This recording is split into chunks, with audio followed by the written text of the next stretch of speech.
But first, meeting for the first time in 17 years without Russia, G7 leaders began their talks in Brussels.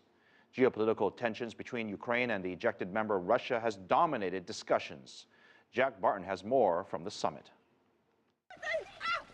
There were bare-chested demonstrators and well-orchestrated protests. But the biggest shadows cast over the start of the G7 summit were the crisis in Ukraine and the absence of Russia from the group for the first time since 1998. The crisis in Ukraine and Russia's actions are the very reason for the G7 Brussels summit, instead of the originally planned G8 summit in Sochi. The leaders of the group of 7 industrialized powers, better known as the G7, arrived saying they would discuss strengthening support for Ukraine as well as how to improve dialogue with Russia.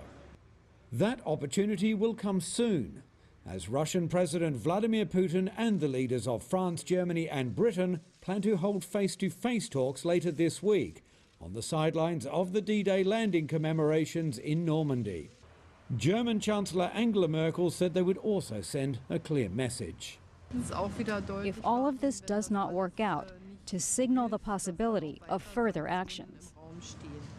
With the EU dependent on Russian gas, energy security is also set to be a key topic at this summit, which will tackle a range of issues from boosting economic growth to conflicts in Mali and the Central African Republic and climate change. But it's events in Ukraine that will dominate these talks.